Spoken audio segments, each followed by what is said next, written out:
O le taimala wanti ne vaenga o le taia o le ua tātono nei ma le itu lai ono i le tautua ma le au unanga a le siufongo Samoa ia le lua api.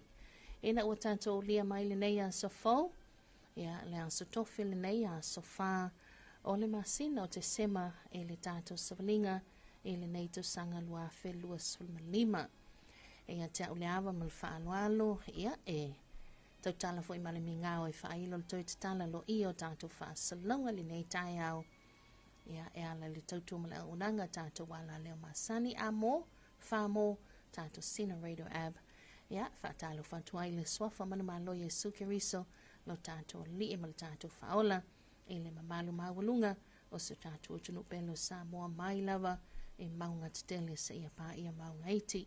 Hatalo whātu fo il whāfu whonga tāpo i mai Amerika Samoa nei tau la solulu ia tau tau ma lo le langi soifua a mai se ia o toke lau talo vani ia le loa loa nei tātu paanga nei tu langi le Pasifika ia a mai se fo i lātou uma lo maua tātu whaasalonga i lunga o penga te wha i langi whea staffel nei ki lope lo lalamba pa awai ia lo lima i lo au whaatalo whātu ile nei tai au ma lo soifua fulau ma lor soifua sopo ia ia le atua tai mailu soifua mal tātou wola ile nei tai au fau tala lo ia tātou whaasalonga ia ile nei tai au ia ona tātou mua isi le vi inga mal whaaftai le atua ia ala le tātou sāninga lotu ia mo le nei tai au ia wapena fo ina tāpeneina ia ele ekalesia katoliko ia matanga alwenga Sangato Mikaele, Ale Kangelo, ia maila fioanga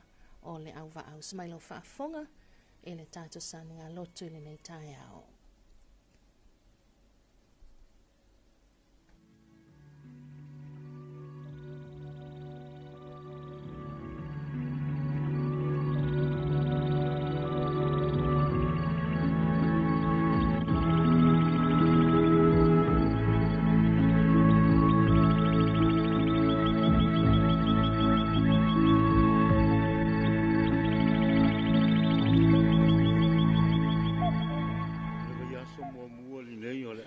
O maya seu tātou tāpo ia tū i lea tū.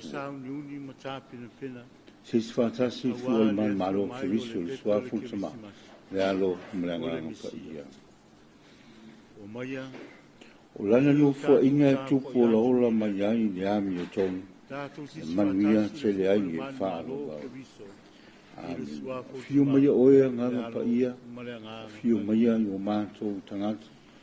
Whapa ia. Ia whapa ia fo i o mātou la utu ngana i lo tāla le le. Yesu Keriso lo tātou wali i. O le folanga le vangia pa ia luka lolo tāu po se fu. O le fola mai le lua se fu tasi o atu le lua se fu wha. Matua. O matua fia Yesu o i le nganga pa ia. Le lava i tu waso o matua fia ai o ia o i le nganga pa ia. O whape atu. O te whawhatai atu o le lo uta mai. O le rii o le langi ma le langi. Ina ua ena nā ia mea i e popoto ma e a tama mai. A ua whaali atu ia mea i tama vale vale. O lea lava lo utama ai. A ua o lo fina ngalo lava lea. O tu ina mai mea uma i a tia ue lo utama. Le ai se tasi ua i loa le a tali i ua na o le tama. Le ai fo i se tasi ua i loa le tama ua na o le a tali i. Ma se o loto le atali i e whaari atu i ai. O whaaliu o ia i o na soo ma whetala i le muane. A mu ia mata ua i loa mea tau te i loa. A ua o te whai atu i ate o tau. E to a tele perifeta ma tupu. Na fia mata i nei mea ua o tau i loa. A ua lato i loa lava. Na lato fia whaalonga fo i nei mea ua o tau whaalonga ai. Ai le i whaalongo ai lava. O le tala le lei ia le ali. Ia o ele ali i Yesu Keriso. Fia whaamamafa le whai upa i lua se fulu ma le tasi. O uti whaaftai lo ia te oe lo uta maa ai. O le ali o le langi male lalo langi. Wa ina wa ena na ia mea i e poto mai a tama mai. A ua whaali atu ia mea i tama vale vale. Ua tala noa Yesu. Ua whatatau ulo tātou i loa, ma lo tātou ora ma soifua pia i nei nā lo langi. Ai sa lava ua whetala iai Yesu, ia upu ua whaa tāu ai le tama vale vale. Ai ale au papoto. Ua sila fia e le tātou wari ia le tāla inga ma le whianga iai ma le whiau. Pe o nā fio ma iai o ia le lalulangi e tala le whiau o le whaa o le tanga. Ai meso le ngata anga o le ola ma le soifu o tātou tangata. Ai ane na upuia e i lantou lona le whetalai mai e ala i le whiau tāua. A leo au ina atu lana au apostolo. Lele wa tala mai la wa apostolo i le tāua o le latu o atu. Ma toi foe mai ma tala fia fia ia Yesu. Ua mawhai o na latu wha malo lo ia ma wha tutuli te moni. Peita iane o le nganga lea o le wha whitai o Yesu i lona tama. Ina ui o wha o ngā ina i latu nei. Tātou moli ma wina i latu nei. Ilo ni tangata ata mai po ni tangata popoto o tangata whaiva i lātou. Ai ane, lele ua wha ia o wha whitai Yesu i lo lātou wola ofo ina, o lātou taria le upu, a lātou taria fo i lona fie mai o i o le alo le atua. E ana lea, tātou te mana tu natu ai sa mo ai, i le tāhua o ia whetarai ngā Yesu, ele fa pe o le ta ua le tangata popoto. A le mea o tupu, o tumu le loto ma le poto o le tangata. O le ofi se upu a le atua. O fatu saina i le ipu vai o tumu, ma le ipu e le aise mea o iai. O fape na le fatu saina o le tangata poto ma le tangata vai vai. O le ipu o tumu e le te mwhai una toi utu ina e se vai, aisa aua o tumu. Pa le ipu e lei se mea o iai, whai me o whatusa i tama vale vale, o ngao i, ma tiva whale a nganga lea le tala noa ai Yesu. Lea o iai lau apostolo. I le whiau ma le ngā luenga pe o le tu ina mai, ina ia whatino ina. E whaia ma le tonu, ma le ami o sao, ma le ami o mama. Ia le wha maulunga. O le loto tangata poto ma le tangata polo tangata mau oa. Se o tumu i oa wha langi. O tumu i tupe. O tumu maa fau i le manatu ane lava o ia o poto maata mai i mea uma. O na le ofi i leo se upu a le atua. A o le taranoa Yesu, ia hawa wina i foi le au poto. Ina ia wha apea o na poto wha autauta. Ia wha autauta le poto. O le whautauta, ia ofise upu a le atua, o le poto sili lea i leo langa ma le rarolangi nei. Ia o lea samo ai o se whea au sili leo na tāua mo i tātou. Ina i o tātou wha tāua ina. Tama vale. I le whapea fo i, o le a wha o ngā uma. E tāua uma fo i tangata. Ai i lātou ua whaavai lo la whape o lātou, ua whaavale, pe i whaavai. Tā ua le whinau i le atua. Pe tama vale, pe valea, po le haritu ai ngā langa i ola ai, o tātou ua whanau o le atua. Umana papati soina i tātou. I le tupu, pe o feta hosi taulanga, o tātou whaiva whaauau. Silio na whaatau e le tangata, le Yesu le tangata vai, pe a usita i ma whaalongo i le atua. Te talo i le atua. Whaapoto ina. O lo tātou whi au tā ua. Tā lai i le whina ngaro le atua. A wani whio so tātou posapo. Tātou potapo so tātou wata mai. A wā i loa i tātou o tātou whaamaua lunga i le atua. Pa ia tātou wō i lalo tātou maua. Le loto whaamaa ngalo. Ma le loto maua lalo. Lo tātou maua lea. Ia ole mautu whaanga i tātou e ala i lona whetalai mai. Ia oilo mātou ta mā siri ese, e ala i mea mamana, o me ua e whaalia mo I mātou, ina I o mātou ola, mo mātou fia ai, mo mātou sāwa vali ai, ina I o whao ngā ina pia I mātou e ana I lau whiau, ma lau tāna le lei. Ia la mātou te tālo lea li ia, ia anga le lei tiu te mawhaiva o Samoa, ia o loo whea ngā iai, mai lava I tai o so mātou mālo, e o lava I sea o pito I titi, ia manuia ngā luenga ma whiau o whea ngā iai. Ia manuia so se whata whai taulanga I te tonu so mātou atunu, ia tala ia le tala lei o lau o whio, I whaata mai ma whaapoto I nai o mātou ngā fōwhau, ina I o mātou li liwane o mātou whaia lou langa whina ngalo, ia la mātou te tālo lea lea li ie, Amen. Tātou vi I se vi inga o lea tua.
Ia tū mau mai pē I lunga ia te I mātou o malama, Samoa, male lalo langi ātoa. Whāmunianga o elo mātou ta mā, le while mū mal māwhana whana o le mafuta mai, o lou lava ngānga pa ia.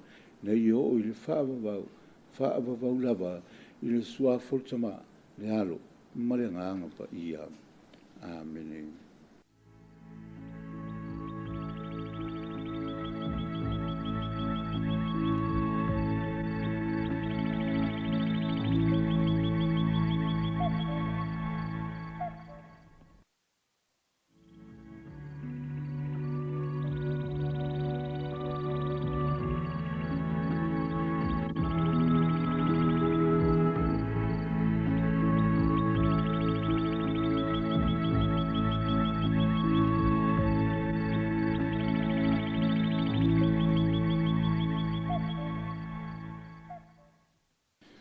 O maia seu tātou tāpo I atu I le atu.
Ia fatasi le ali I mautou.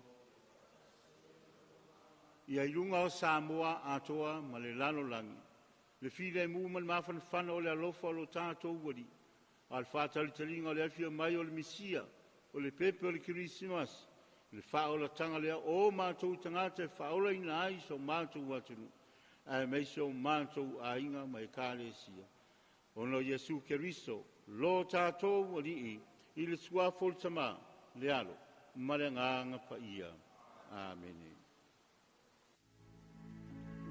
Ia, o le nā ua whaafonga le tātou tunu o le tātou sāninga lotu o le nei tai aoe pe o na taita ia.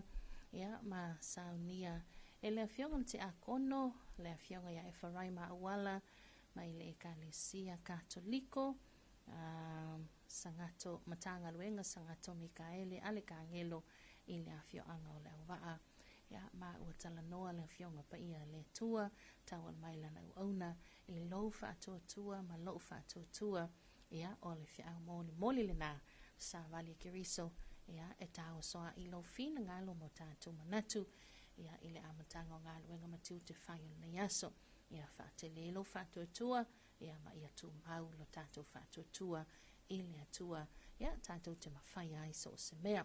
Moli le nganga whaaftai tele, lau o fionga te a kono, lau o fionga e wharaima awala, ia, e tu sai fo I le tāpina ino le tātou tūlanga, ia, awala tātou wāla nofo ma le atua, sanga iai bea, ana whaamanianga I le ngātul soifua lau le nei o le tino nei, ia, ai sili le soifua whaalenganga, ia, awala wale tautuina, o le atua malono finangalo, ia, fio anga mala la whanga e bea o le ngālu lue ai. Se mai leo tātou taimi lea o se fulu ma le ono minute te enele I tu lai ono I le nei tai au, tu ina tātou pesenga whalanganga nei, ma vi ingo le tua, ia, e whamai e tual tātou sani ngā lotu a whaleono, tātou liu mai, ia, amatalia fo I tātou porkalami masani, o le nei tai au. Vi ingo le tua, le taulanga whātau waa, ia, peseina malangin, nei lau fai pesele kale se e whakasa, mai vai a lua no whali I.